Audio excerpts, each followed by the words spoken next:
liatin, apa nggak dikasih tahu gitu ya. Agak sedikit harus memilah-milah nih sistem penilaiannya seperti apa.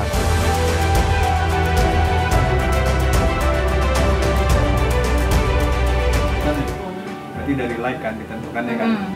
Dalam menilai karya-karya yang masuk gitu, dan yang saya senang ya itu tadi bagus-bagus. Iya, hampir-hampir saya pikir disabilitas. Iya. Dari 22 kita pilih one best picture and one favorite.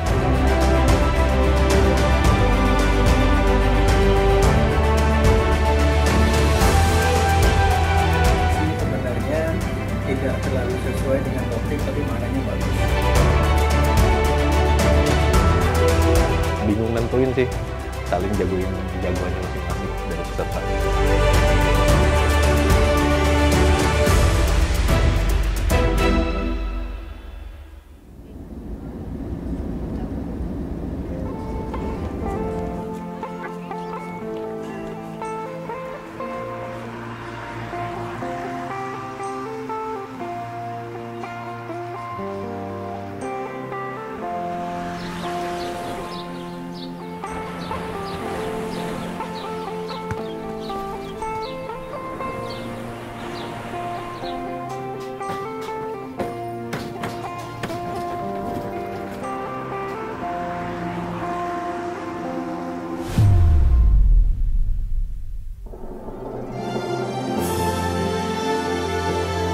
Selamat datang dalam acara Bulan Perbe 2022 bersama Kita Tangguh.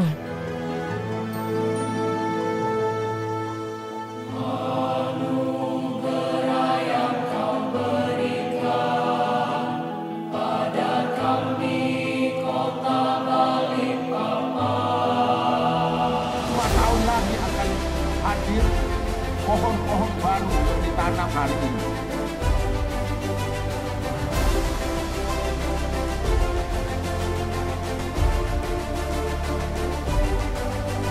Nah, mari para fotografer Indonesia untuk selalu membuat kreativitas tentang foto bencana yang setiap tahun selalu diadakan oleh BNPB di Indonesia ini. Terima kasih banyak untuk pihak BNPB dan juga segenap tim untuk acara Tangguh Awards. Sangat sukses, mantap. Sukacita sekali.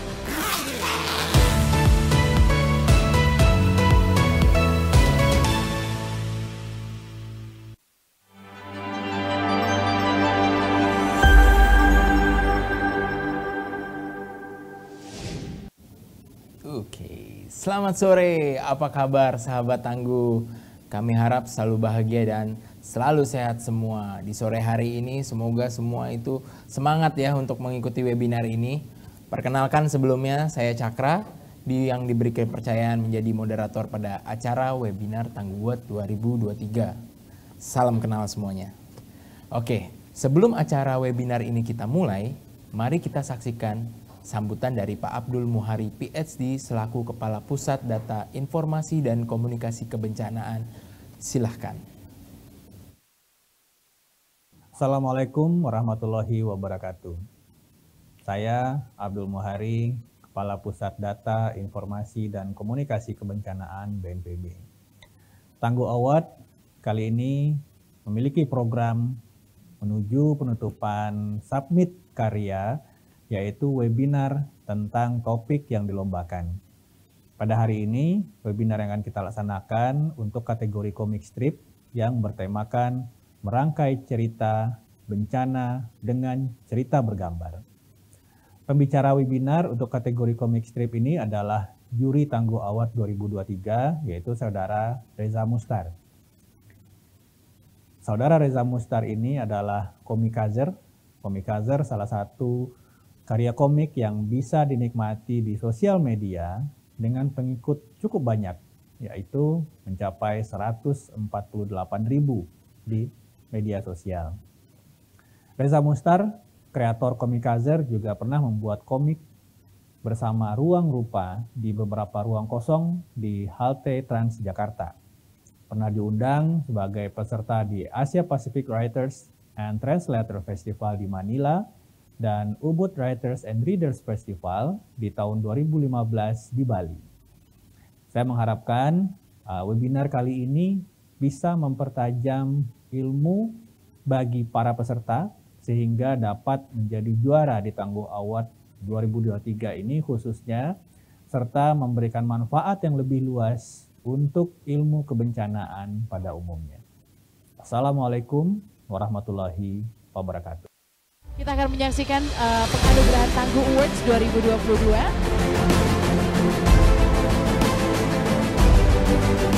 Konsep piala yang juga berbeda, jadi ada bentukan pohon atau representasi dari hutan yang mungkin tidak berfungsi optimal, kemudian ada tameng yang khas dari Dayak Kalimantan yang menggambarkan keinginan untuk melindungi hutan tersebut, sehingga di depannya itu ada pohon yang rimbun atau hutan yang berfungsi kembali.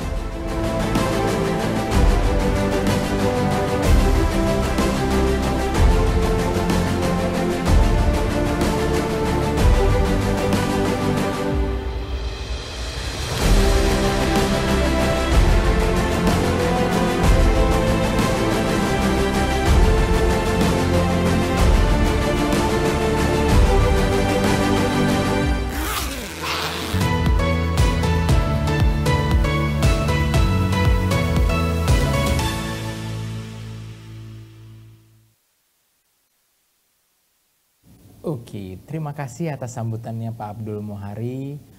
Sebelumnya, saya akan menjelaskan isi apa webinar hari ini. Webinar kategori komik strip hari ini bertemakan merangkai cerita bencana dengan cergam. Yang menjadi narasumber adalah Reza Mustar, a.k.a. Komikazer. Reza Mustar, kreator Komikazer juga pernah membuat komik bersama Ruang Rupa di beberapa ruang kosong di halte Transjakarta.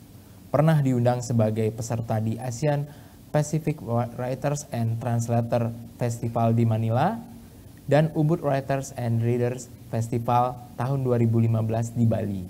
Oke, kita sapa dulu Kak Reza Mustar. Halo Kak Reza Mustar. Halo. Halo Kak, apa kabar Kak Reza? Sudah lama kita tidak berjumpa. Kebetulan Kak Reza ini adalah juri Tangguh Award Comic Strip tahun lalu. Nah, Kak Reza, aku mau nanya nih sama Kak Reza, apa tantangan Kak Reza menjurikan Tangguh Award di tahun 2022 kemarin? Monggo Kak. Tahun lalu sih lebih bingung nentuin karena hampir semuanya bagus-bagus, cuma milih di antara yang sangat potensial itu akhirnya kita harus memutuskan banyak pertimbangan, kayak apa, banyak yang bagus gambarnya tapi kadang ada yang nggak sesuai dengan tema atau nggak membawa tema atau konsep yang ingin atau yang lagi diangkat di tahun lalu. Oke, ya penting banget untuk memahami tema. Nah, semoga webinar ini bisa memberikan insight-insight kepada para peserta Tangguh Award yang akan mengirimkan karyanya pada tahun ini. Oke. Langsung tanpa berlama-lama kami mempersilahkan Kak Reza Mustar untuk segera melakukan sesi webinar ini. Dan untuk para peserta yang ingin bertanya dapat mengajukan pertanyaan melalui kolom chat atau raise hand. Khusus yang raise hand nanti tolong di live cam ya. Dan kalau yang bagian live cam nanti akan mendapatkan saldo GoPay sebesar 50.000 untuk 3 orang yang beruntung. Ya. Tuh ada GoPay, jadi jangan malu-malu ya bertanya, yang penting jangan lupa ditampilkan wajahnya biar kita tahu nih, bisa langsung tanya jawab langsung sama Kak Reza gitu. Oke, langsung aja Kak Reza, sikat Kak. Halo, selamat sore. Terima kasih sudah mau gabung dari webinar kali ini. Kali ini kita mau membahas tentang, bukan membahas tapi lebih ke kita sama-sama belajar bila ini membuat karya yang mengangkat tema kejadian bencana atau yang lagi berlangsung atau yang concern kalian, kayak misalnya concern kalian ke zero waste kayak gitu biar lebih kena sasaran melalui komunikasinya lewat ruang digital gitu. Karena saya lebih mengajarkan apa yang saya terapkan ke diri saya dalam berkarya juga, biar kalian ya bagi-bagi ilmu lah kayak gitu. Di sini kita ada beberapa contoh gambar-gambar dan poin-poin yang bakal saya jelaskan nantinya. Oke, selanjutnya Mas Cakra.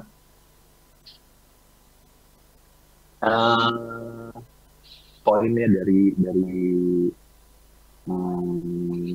webinar kali ini tuh bukan hanya kita bisa gambar atau gambar bagus, tapi juga gambar kita bisa berkomunikasi dengan atau tanpa teks. Jadi ada beberapa contoh dari karya saya yang nggak memakai teks, asalkan lagi relevan dengan topik atau kejadian yang lagi berlangsung sekarang, netizen atau warganet mungkin bisa langsung paham, mengerti dengan karya kita. Ya, yaitu menyampaikan komunikasi melalui visual dan bentuk, menyampaikan ide gagasan visual untuk menarik audiens. Jadi saya kasih tips-tips juga buat supaya karya atau gambar kita atau kartun kita menarik dan gampang dipahami oleh audiens. Oke, selanjutnya ada poin-poin yang mesti kita garis bawahi atau kita pahami dalam pembuatan karya nantinya, yaitu sebenarnya nggak harus paham desain grafis sih, cuma kayaknya zaman sekarang ini desain grafis udah di mana-mana dan semudah menggunakan aplikasi, apalagi udah ada AI segala macam. Jadi poin-poin yang akan saya bahas kali ini nanti ada dari desain grafis atau desain komunikasi visual kalau bahasa Indonesianya, segmentasi dan targeting karya kitanya, media planning, aplikasi karya, dan nanti di akhir kita ambil kesimpulannya. Selanjutnya, desain grafis, komunikasi melalui visual. Waktu tahun 2001 dulu, saya mau ngambil kuliah di salah satu kampus di Jakarta, desain grafis. Tapi yang ada malah desain komunikasi visual namanya. Jadi waktu itu masih bingung, kan saya ngambilnya nyarinya desain grafis, nggak ada. Ternyata diganti nama menjadi desain komunikasi visual, atau penerapan ke dalam bahasa Indonesianya itu desain grafis sama dengan desain komunikasi visual. Jadi ketika kita ingin berkomunikasi secara visual atau gambar atau karya, yaitu ya sama dengan desain grafis. Selanjutnya, desain grafis, komunikasi visual, menyampaikan pesan atau informasi agar menarik dan mudah dipahami. Jadi desain grafis itu dengan atau tanpa teks, yang baik itu yang gampang dimengerti atau dipahami oleh orang banyak. Salah satu penerapan desain grafis yang menurut saya paling efektif itu SendEdge. SendEdge orang nyebrang, SendEdge tanda stop, atau pectoret, gitu-gitu, orang langsung memahami, oh ini artinya kita boleh menyeberang di sini atau tidak boleh menyeberang, dan P artinya parkir atau dilarang parkir. Simple itu, tapi bisa langsung dipahami ke semua orang. Selanjutnya, desain grafis itu komunikasi melalui elemen garis seperti bentuk, garis, warna, tipografi, tekstur, atau ruang dan komposisi. Selanjutnya,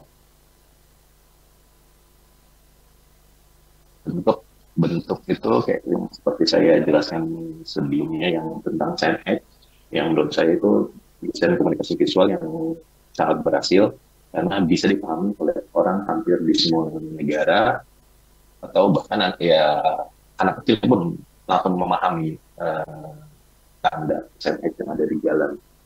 Jadi bentuk itu penting, bentuk-bentuk familiar yang biasanya yang agar mudah dipahami oleh orang banyak. Selanjutnya, garis juga diperlukan untuk membentuk suatu tanpa adanya garis, unsur desain yang satu dan lain tidak bisa terhubung. Kayak contohnya gambar seperti ini, biasanya kalau garis dipakai di media-media cetak atau online sekarang yang udah pakai apa namanya digital apa kolom digital atau gitu. Selanjutnya warna juga sangat sangat penting ya. Waktu saya kuliah dulu ada namanya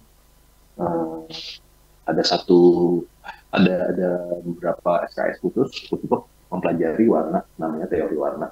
Karena warna itu mempengaruhi ke psikologi audiens atau orang yang melihat gambar kita. Dan komposisinya juga sangat penting agar kita nggak tabrakan atau jadi enak dilihatnya sih, atau kasarnya nggak norak supaya warnanya enak pas. Ya. Tipografi itu teks atau kata, tapi banyak juga desainer atau kartunis yang khusus bermain hanya di tipografi atau teks kayak gini-gini, tapi menjadi menarik karena lagi-lagi tadi idenya bagus sama dimainkannya gimana caranya, tapi tetap orang bisa langsung memahami tipografi. Selanjutnya tekstur atau bentuk yang bisa orang lihat atau rasakan, seperti contoh gambar tersebut. Mungkin dari kalian langsung ada yang bisa langsung mengenali kayak gitu. Ini yang saya gambar Donald Trump. Oke, selanjutnya ruang atau komposisi. Nah, dalam membentuk komik atau kartun sangat penting komposisi, jarak antara gambar agar enak dilihat, tulisan juga itu sangat penting dan harus kita pelajari terutama dalam membuat komik ya, agar komposisinya enak dilihat dan orang juga bacanya enak, nggak tabrak-tabrakan dari misalnya dari komik itu dari panel 1 ke panel 2 ada timelinenya, jadi orang bisa langsung nyambung dan nyaman dan ingin membaca terus. Selanjutnya sekarang kita ngobrolin segmentasi dan targeting komunikasi visual kita. Ya, sebelum kita mau mempublish karya kita atau gambar kita nih di sosial media, kita harus menganalisa atau menentukan dulu target kampanye visual kita atau target gambar kita untuk siapa, untuk kalangan kayak gimana, gitu. Agar tepat sasaran dan ya agar tepat dan mudah dipahami. Karena kalau percuma kalau kita misalnya bikin bentuk kata yang bagus tapi audiensnya udah cocok kayak gitu agak bentrok. Selanjutnya segmentasi geografis. Ya, tadi yang di pertama kita mesti nentuin segmentasi geografis itu maksudnya ya, kita tuh mau mempublish karya kita atau memposting karya kita di sosial media itu untuk daerah mana, atau bisa juga kita pelajari kayak dari yang menikmati karya gue nih lebih banyak di daerah Jawa Tengah atau Jawa Barat kayak gitu. Itu mesti kita pelajari juga agar tepat sasaran lagi. Segmentasi demografis, usia, gender, pendidikan, pekerjaan dan sebagainya itu juga perlu. Karena nggak mungkin kita bikin konten yang terlalu berat untuk misalnya kampanye untuk visual untuk anak kecil, mereka nggak bakal nyampe. Mereka juga itu pun sebaliknya, bila gambar kita buat anak kecil tapi kita kasih ke orang dewasa, mungkin mereka nggak bakal nyampe juga.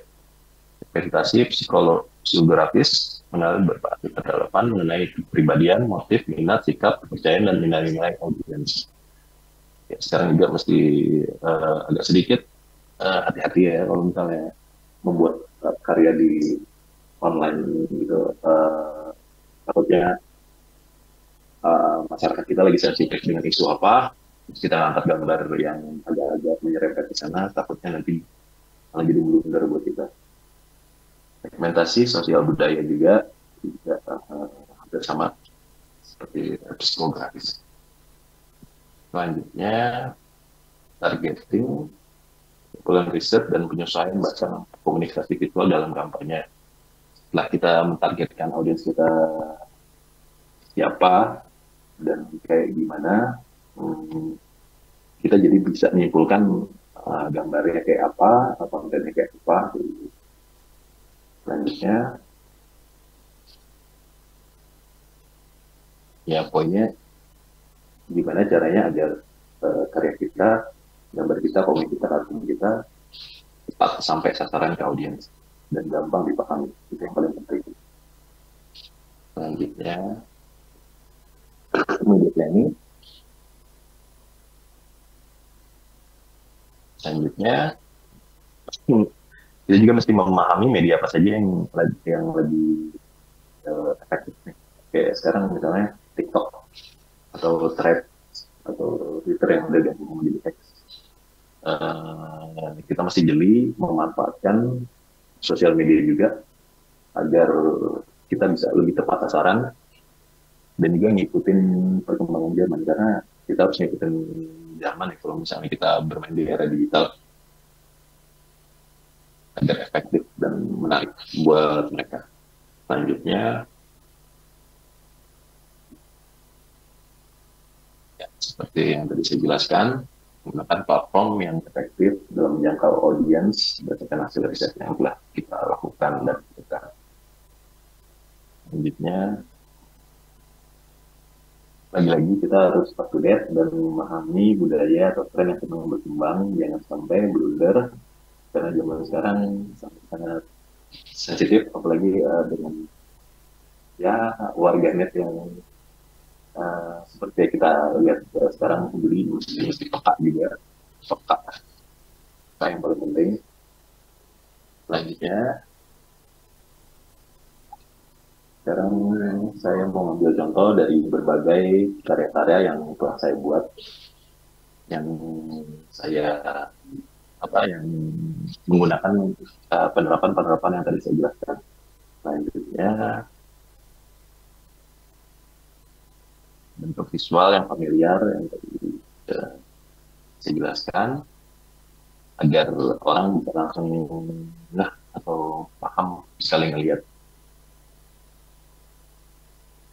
Selanjutnya, ini juga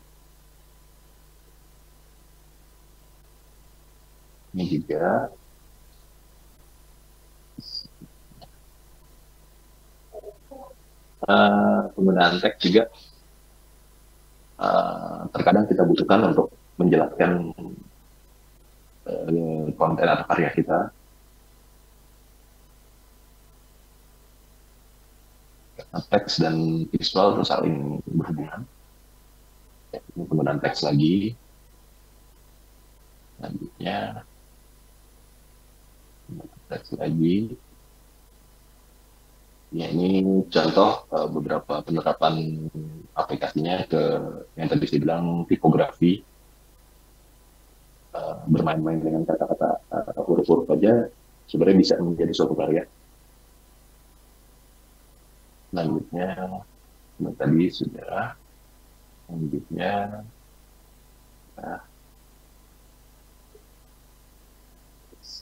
next, ya, juga. Tadi saya bilang usahakan memakai elemen-elemen yang familiar dengan keseharian kita. Kayak contoh di gambar ini, kayak siapa sih nggak pernah googling atau search engine. Selanjutnya, ini juga contoh permainan teks, tapi dilengkapi dengan gambar. Selanjutnya, nah ini juga bentuk dan garis.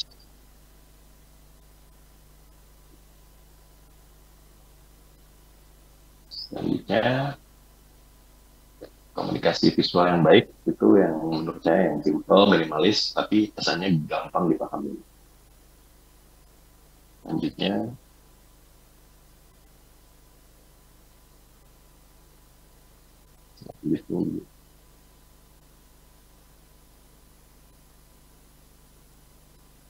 selanjutnya, nah ini tadi yang maksud saya yang infografik.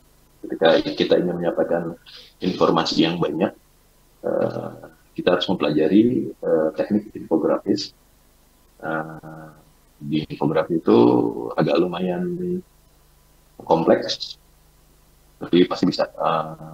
Kita mesti memahami komposisi terutama dan timeline dan posisi kayak gitu.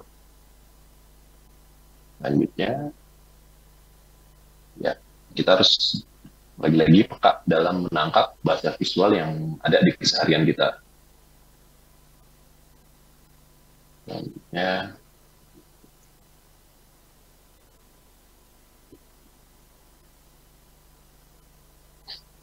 kesimpulan ya. Oke. Sampai ke kesimpulannya.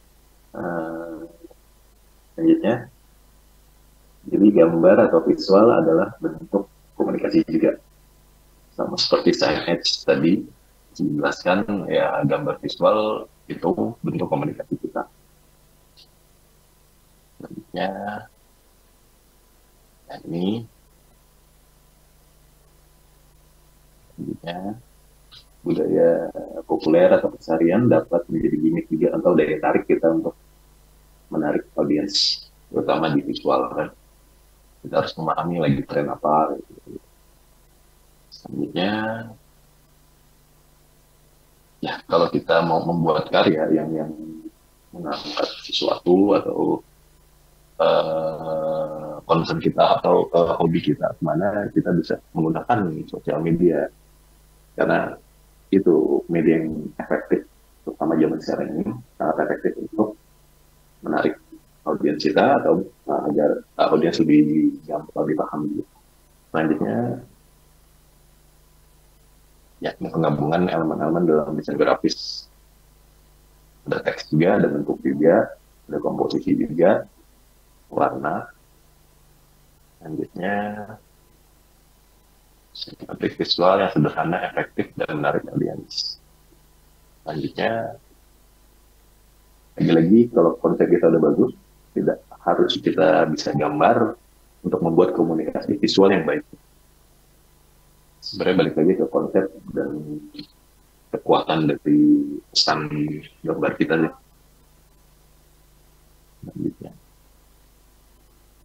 Selanjutnya, memotret kejadian bencana melalui komunikasi visual atau komik kartun. Ini contoh karya saya yang mengangkat kejadian bencana yang lagi terjadi atau concern saya gitu ke dalam komik atau kartun. Selanjutnya, ini pernah dipakai untuk kampanye nggak bisa direvisi tentang kemaritiman dan dampak sampah yang bisa merusak ekosistem laut, sangat mempengaruhi kita. Selanjutnya, ini juga saya buat ketika bersama Greenpeace untuk menggambarkan situasi yang terjadi di Papua yang penggundulan hutan dan bencana alam yang sangat bergantung. Selanjutnya, ini saya buat waktu terjadi kebakaran hutan di Sumatera dan Kalimantan yang sangat mengganggu dan sangat mengganggu hidup terutama di masyarakat sekitar sana. Ini saya lagi memakai elemen budaya populer atau yang familiar. Ini adalah contoh lukisan judulnya The Script yang saya amati. Selanjutnya, ini juga lagi-lagi saya memakai metode budaya populer untuk menarik. Ini sebenarnya cover album Nirvana, Nevermind. Cuma ya pesannya lebih tepat dan orang menarik, terutama menarik itu. Jadi kita harus dekat dengan budaya populer dan apa yang lagi terjadi. Selanjutnya sudah. Terima kasih dan selamat berkarya. Mudah-mudahan kalau ada yang belum jelas bisa ditanyakan begitu. Gitu deh. Oke. Wow, keren sekali pemaparan dari Kak Reza Mustar. Oke, tepuk tangannya dong. Oke. Kak Mustar, aku mau tanya deh. Mungkin di sini juga itu tadi semua karya-karyanya itu dibuat dari tahun berapa tuh Kak Mustar? Aku nyimak dari awal sampai akhir nih. Gila, ini banyak banget ya, nggak mungkin untuk presentasi ini itu kalau nggak salah ada banyak banget, berapa halaman, 55 halaman tuh. Itu karya dari tahun berapa, Mas? Dari tahun berapa? Kayak 2013 mungkin. Atau bisa lebih lama lagi. Buset, itu keren-keren banget. Yang tadi juga pendekatan yang pernah dibuat sama orang terus diplesetin. Nah, ini aku mau tanya nih. Kayak misalnya contoh tadi Nirvana, dan bahkan tadi juga ada yang Mas Mustar bikin juga itu tentang, kalau nggak salah itu poster Jaws ya, kalau nggak salah ya, untuk film Jaws ya. Itu kita boleh memang mengubah itu menjadi sebuah karya kita dengan gaya kita sendiri, tapi masih melekat dengan konsep mereka. Itu diperbolehkan atau gimana Mas Mustar? Nggak apa-apa, itu namanya fan art. Misalkan kita nggak menjadikan itu apa sih, kayak apa sih, kita jual lagi dengan produksi secara masif kayak gitu-gitu di dalam gaya visual itu namanya fan art. Jadi kayak fans yang bikin karya untuk respon banyak banget yang bikin gitu, asalkan nggak kita apa namanya, kita jual, kita gituin lah. Itu nggak apa-apa. Oke, berarti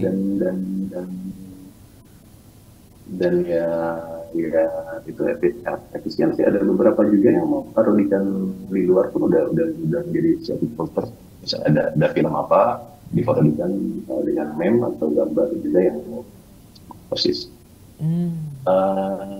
Sebenarnya kalau fan art itu enaknya kalau kita bisa gambar, selama itu garis tangan kita dan tidak memakai font atau tidak memakai foto yang dari karya aslinya, itu nggak apa-apa. Kalau yang agak trik itu ketika memakai foto atau di fotografi, kayak poster, misalnya poster film Titanic, kita main-mainin terus kita ganti kata-katanya atau teksnya kayak gitu. Itu agak trik. Saya nggak tahu hukumnya kayak gimana, legalnya gimana. Cuma kalau gambar kartun itu nggak apa-apa, namanya fan art. Oke. Berarti memang kalau misalkan kita ubah fontnya itu namanya menyalahi hak cipta kali ya Mas ya? Ya, betul. Nah itu penting banget juga buat sahabat tangguh untuk kedepannya. Mungkin itu berarti diperbolehkan seperti itu, asal dikembangkan lagi gayanya, stylenya. Jadi mungkin di situ juga kita deket gitu, audiens deket dengan ceritanya, pembawaannya, cuman dengan cara yang lain, begitu ya Mas Reza ya? Yes. Nah itu keren banget. Aku tadi merhatiin sampai ada juga yang coffee shop yang itu semua orang semua tempat itu kan jadi coffee shop nanti. Itu sempet sih jokes kumpulan anak nongkrong, saya mikir ini semua lama-lama pojokan nih juga ya kan jadi coffee shop semua nih. Dan orba tadi, zaman orba sama zaman sekarang orang pakai tato di luar sama tato di dalam itu masuk banget sih. Oke. Oh ya, aku mau ngingetin lagi nih teman-teman. Kita udah masuk ke sesi tanya jawab. Kebetulan tadi aku juga gak sabar nih untuk nanya Kak Reza, nanya beberapa pertanyaan. Nah, di sini kita akan ngasih kalian 50.000 GoPay untuk bagi 3 penanya terbaik. Nah, di sini tolong segera tanya langsung ke Kak Reza, apapun itu tentang kategori komik strip ini. Karena kebetulan kan kita juga sambil menuju ke Tangguh Award 2023 nih, bisa kalian tanyain tentang tema, tentang caranya gimana sih bikin cerita, dan macam-macam. Itu Kak Reza siap sedia untuk menjawab itu semua. Benar ya Kak Reza ya? Oke. Oh, sudah ada nih yang mau nanya satu orang. Waduh, nih satu orang yang beruntung nih. Coba ya kita tampilin langsung ya. Oke, silahkan. Sore Kak. Sore. Halo, coba Kak. sebutkan nama, profesi, dan dari mana asalnya. Taufik Kak dari Bali. Halo Kak Taufik. Silakan Kak Taufik, silakan tanya. Profesinya apa ya Kak Taufik ya? Oh, saya freelance Kak. Oh, freelance apa? Komik kah? Apa editor video atau apa Kak? Oh, kebetulan di video. Cuma tertarik juga, suka gambar juga sih. Oh, suka gambar juga. Oke, boleh langsung aja ke Kak Reza. Mau nanya Kak, untuk tips and trick membuat cerita, merangkai cerita gitu, biar sesuai alurnya enak gitu. Sama untuk membuatkan karakter yang kuat. Jadi kan orang tadi dibilang kan biar simple dan memahami, tapi kan pasti ada karakter yang harus dibuat gitu loh, yang kuat. Ya. Kalau dari apa tadi yang pertama cerita. Iya. Untuk cerita sih biasanya kalau saya selalu bikin sketch kasar dulu atau storyboard. Kalau misalnya membuat komik, membuat gambar kartun biasanya juga saya selalu korek-korek dulu di kertas. Untuk brainstorming juga kayak oh ini setelah lagi nih tambahin kayak gini. Cuma kalau misalnya komik saya selalu ada draft kasarnya dulu, storyboardnya dulu, agar kita bisa nentuin panel frame 1 ini gimana, frame 2 gimana, frame 3 gimana. Karena kalau kita komik itu lebih agak terstruktur. Karena membuat komik itu sama kayak membuat film. Ya sama aja ya, storyboard juga diterapkannya untuk film sama aja gitu, bisa balik lagi. Benar-benar. Kita selalu bikin draft kasarnya storyboardnya dulu. Nah untuk karakter itu yang agak gampang-gampang susah sih. Karena kita bisa aja gambar kita bagus, tapi ya kurang berkarakter gitu. Dan ketika kita suka karakternya, gambarnya, tapi kita agak kurang nyaman untuk gambarnya. Benar. Jadi sebenarnya balik lagi kalau ke saya lebih baik yang nyamannya kita aja karakter. Nanti lama-lama juga orang jadi tahu karakter kita. Karena kita sering gambar menurut kita yang kita nyaman, kayak oh ini gambarnya kayak gini, nih gambarnya dia banget nih kayak gitu. Jadi kenyamannya aja sih, senyamannya. Itu kan kalau karakter itu kan sangat pengaruh banget tuh kalau dalam cerita. Oh ini kayak tokoh utamanya gitu. Makanya sih suka bingung tuh kalau yang ini. Kalau karakter ini karakter orangnya. Iya. Jadi kan cerita pasti ada itunya kan biasanya kan. Kayak komiknya Kami Kajar kan itu menceritakan tentang kakak sendiri kan. Iya. Biar gampang. Iya karakternya nih, oh nih pas banget nih karakternya nih. Sebenarnya itu biar gampang aja sih mas. Biar gampangnya pakai kita aja kayak gitu. Tapi saya juga pernah bikin beberapa karakter pendukung kayak Simon, terus Burhan kayak gitu. Itu ya saya ngangkatnya sih dari teman-teman sendiri sih. Kalau teman di tongkrongannya ada yang lucu, gue jadi komik aja deh. Gitu. Lebih balik lagi ke nyamannya kita. Zamannya gue bener-bener siap. Oke. Ada lagi mas? Terima kasih kak masukannya kak. Ayam geprek 50.000. Oh ada yang nanya. Lumayan. Oke. Sudah puas Mas Taufik dengan jawaban dari Kak Reza? Sudah. Sudah puas, siapa tahu mau ada yang ditanyakan lagi. Oke, 50.000 buat Kak Taufik. Selamat.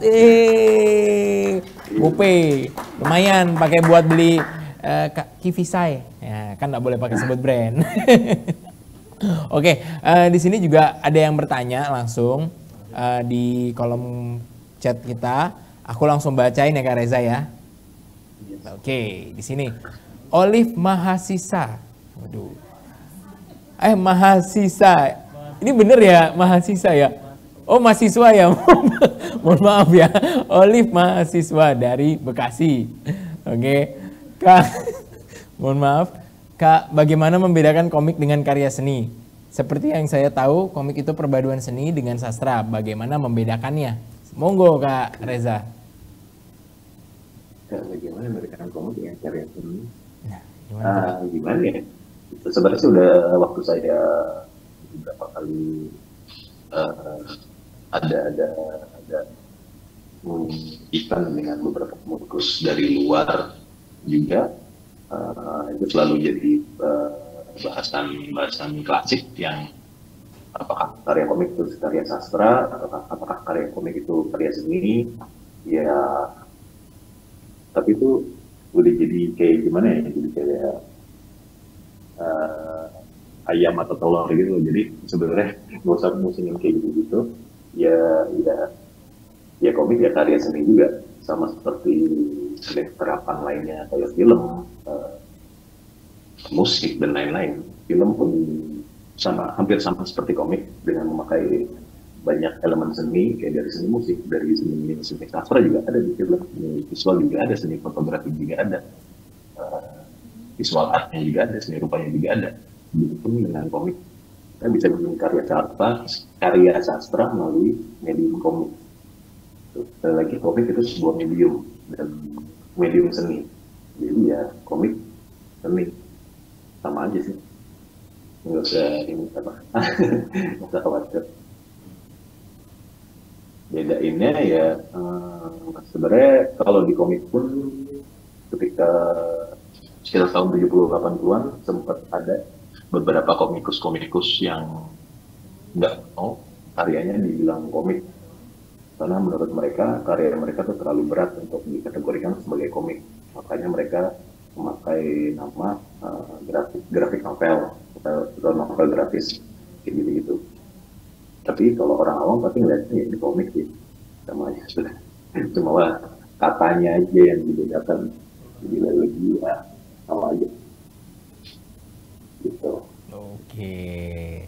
Terima kasih Kak Reza, semoga Kak Olive menerima jawaban dari Kak Reza. Oke, aku lanjut aja langsung. Ada lagi pertanyaan? Oh, belum ada. Mungkin aku yang akan langsung bertanya sama Kak Reza nih tentang penjurian Tangguh Award tahun lalu ya Kak Reza. Mari kita bahas sedikit ya Kak Reza. Kak Reza, waktu tahun lalu kan itu kalau nggak salah kita memilih 3 besar tuh. Nah, waktu memilih 3 besar itu apa aja sih keputusan-keputusan yang diambil sama Kak Reza untuk bisa, oh nih, ini layak nih jadi juara nih. Itu apa sih keputusan, apa yang dipertimbangkan oleh Kak Reza itu? Ketika tahun lalu itu bocoran buat yang mengikuti tahun ini, jadi sebenarnya ya, bocoran lebih ke pesan dari karyanya itu. Jadi pesannya tuh ada yang gambarnya bagus, tapi kayak, aduh kok ini pesannya nggak kuat ya, kayak apa terlalu ya kasarnya ringan banget ya. Nggak apalagi zaman sekarang kan, kalau kita nggak bikin zaman sekarang itu ketika internet apalagi ada budaya sosial media, banyak sosial media baru kayak TikTok segala macam yang orang dipaksa untuk menjadi cepat bosan dengan segala sesuatunya. Kita dipaksa untuk melihat video aja kayak 1 menit paling lama, itu udah scroll. Dulu YouTube aja itu udah suatu fenomena waktu ketika zamannya kayak masa sih bikin cuma 15 menit segala macam. Ini ada lagi yang lebih cepat lagi, TikTok yang cuma 1 menit atau di bawah 1 menit. Jadi kita harus pintar kalau kayak contohnya di konten TikTok, memanfaatkan waktu di bawah 1 menit agar bisa menarik perhatian orang, agar orang penasaran dan bisa ngeklik profil kita kayak gitu. Itu caranya gimana? Nah kalau pesannya nggak kuat atau pesannya ya terlalu dangkal atau ringan, jadi ya orang pasti bakal scroll next gitu. Jadi tahun lalu tuh saya bocorannya ya ngambilnya dari pesan yang kuat agar nyangkut ke kepala. Jadi kalau kita terapkan ke sosial media nih, ketika kita ngeliat gambar itu kayak seru juga nih, sampai kita klik profilnya itu udah berhasil. Gitu. Berarti dari perspektif Kak Reza, sekali lagi visual yang bagus atau konsep yang bagus? Kalau saya tuh sebenarnya lebih ke konsep ya, karena cuma kalau visualnya bagus tapi ya kesannya dangkal banget atau kayak ini mah udah banyak gitu. Konsep deh. Benar. Tuh, sahabat tangguh, bisa didengarkan langsung dari jurinya, dari yang decision makernya tuh. Konsepnya, jangan lupa tuh konsep yang bagus untuk bisa mengirimkan karya ke Tangguh Award 2023. Dan jangan lupa juga sesuaikan dengan tema. Sudah tahu tema yang tahun ini? Bisa lihat tuh tagline kita. Nanti kalau misalnya tahu, bisa ditulis kolom komen. Tapi belum ada hadiahnya. Oke. Udah ada yang bertanya belum ya? Belum ada yang bertanya. Oke. Tampaknya memang masih mereka saking paparannya Kak Reza lengkap, jadi bingung mau nanyain apa lagi ya. Karena banyak banget tadi Kak Reza paparannya, wah lengkap banget. Itu udah kayak satu SKS sudah terkumpul lah ya. Udah bisa lah tuh ngajuin lagi. Mungkin udah ada kayak 3 SKS lah. Oh ya, oke lah. Oh sudah ada. Oh nggak jadi, dia bingung kayaknya. Bingung tadi udah ngetik, terus lihat lagi, kayaknya udah ditanyain ya tadi udah dibahas deh kayaknya ini. Oh ya, Kak Reza, kalau Kak Reza sendiri menghadapi zaman sekarang ini gimana sih? Kan aku nggak tahu nih kalau bikin karya itu kan bisa pakai salah satu software kayak Adobe Illustrator, terus zaman dulu kalau nggak salah freehand kayak gitu-gitu. Nah sekarang ini kan banyak nih AI ini gimana caranya Kak Reza itu bisa terus berkarya gitu dengan mudahnya orang bisa pakai AI ini gitu untuk menciptakan karya gitu Kak. Apakah ada perasaan juga ngerasa ini aku merasa terancam nih dengan adanya AI ini. Karena AI ini banyak banget nih, mulai dari foto, video, bahkan sampai storyboard aja udah tinggal ketik jadi. Kayak Photoshop, generative fill jadi gitu. Itu gimana Kak Reza untuk menghadapi masa-masa yang kayak gini? Pasti lah, AI itu pasti bakal membuat khawatir. Terutama kalau yang udah benar-benar, kalau yang saya lihat dampaknya udah lumayan parah banget. Terus AI itu kayak digital imaging, profesi digital imaging di fotografi. Ya dulu saya pernah kerja di Nabil juga. Ya ada teman saya beberapa yang digital imaging yang contoh kasarnya kayak mau ngilangin jerawat di foto gambar modelnya itu kayak wah gitu. Gue sih ngeliatnya ribet banget ya, mesti oper kayak gini dulu, terus kayak Adobe ini jadi waduh. Tapi sekarang kayak ya udah tinggal generate aja, klik selesai, terus jerawatnya hilang. Atau backgroundnya langsung putih semua, jadi gitu. Tapi kalau menarik yang selalu carbon, iya, tetap aja sih. Bener banget sih. Aku juga kalau ngelihat gitu ya di Reels, di TikTok, di YouTube Short gitu ngeliat, kok kayaknya sakit hati ya ngelihatnya ya. Kita tuh pakai healing brush kayak gitu-gitu macam-macam tuh tetap aja mesti berapa step gitu, bahkan ya 5 menit, kadang 30 menit tergantung tekstur wajahnya gitu ya. Karena sebelumnya aku juga pernah ya ngedit kayak gitu.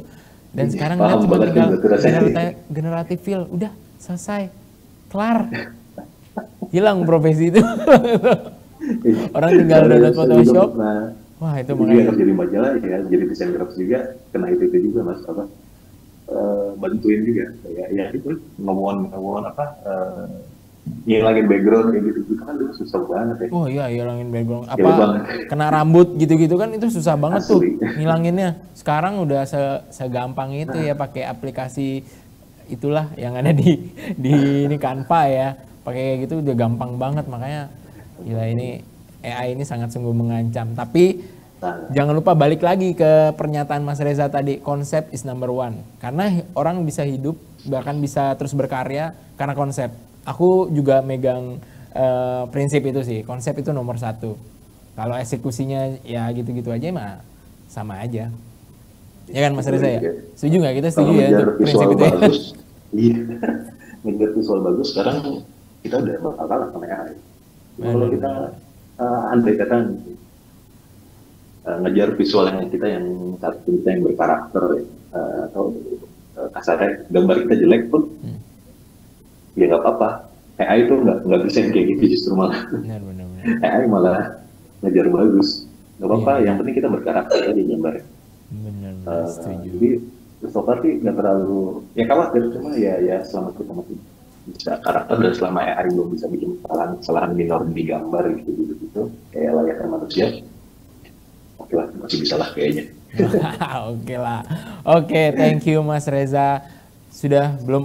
Oke.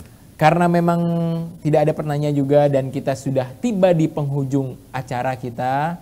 Sebelumnya aku ingin mengucapkan terima kasih kepada Pak Abdul Muhari PhD selaku Kepala Pusat Data Informasi dan Komunikasi Kebencanaan, dan narasumber kita yang sangat insightful pada sore hari ini tentu saja Kak Reza Mustar, panitia yang sudah membantu Panitia Tangguh Award 2023 dan para peserta untuk waktu yang sangat berharga ini.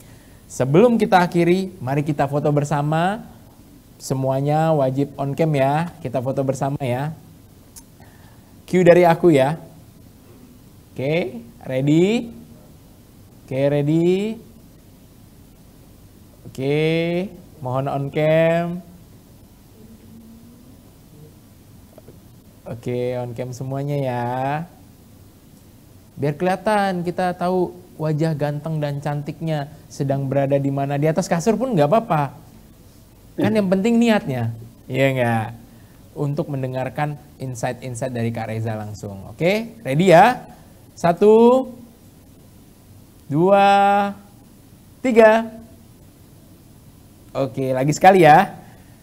1, 2, 3.